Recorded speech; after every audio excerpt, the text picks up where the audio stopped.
Humans are driven to get their emotional needs met. My name is Priscilla I'm Africa's premier psychotherapist. I'm a grief support specialist.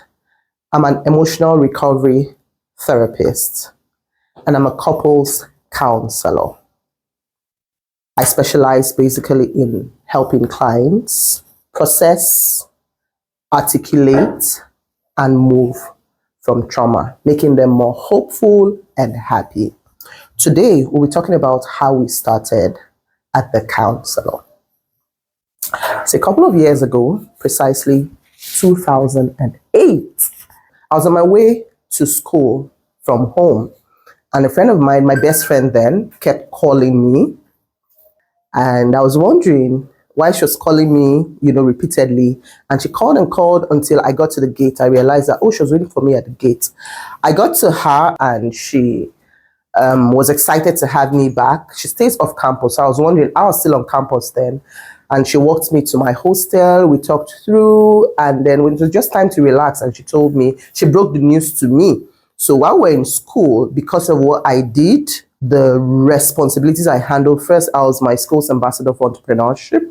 And then I was also my fellowship's secretary, subzonal secretary. Yes, I was not permitted to date in school. So, those kind of arrangements and situations. But my friend was actively dating. And I guess the person she was dating, she was staying with him at that time. She had a fallout with her boyfriend. And she was so scared of, how it panned out. And I think the guy drove her out of the house or something like that. And she knew that the person that could solve that problem at that time was me.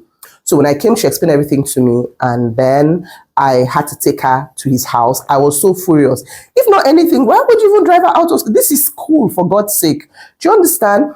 And so for me, that was a significant day in my life because I had to take her back. Surprisingly, she was outside and the guy took me into the house and he explained everything that happened to me, and I was able to sort them out and brought her back in and they were cool. I left them. And then I was thinking, I don't have a boyfriend. I have not had an active, dating life.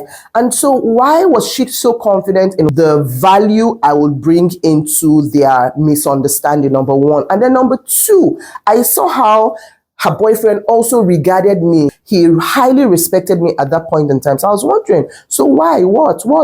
So for me, actively, I can cast my mind back to, that was the first time that I could reflect to see that I was heard, okay? And there was an expectation to resolve crisis, all right? So that was my first experience actively. And then the next experience I had was in 2010. I had this prostitute that walked up to me and she told me she had a burden to share something with me. And she did.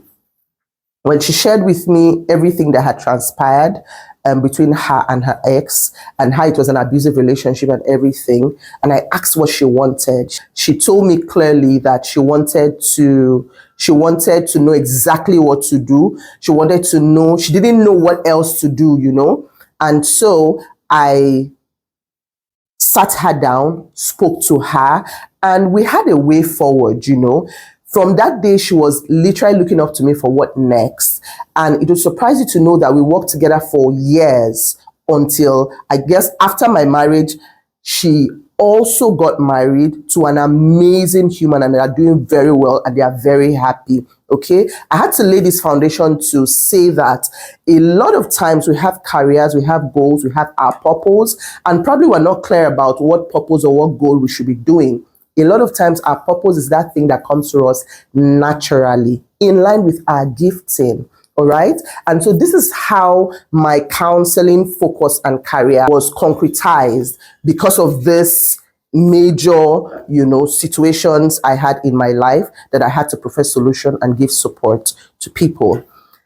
So this is how we started.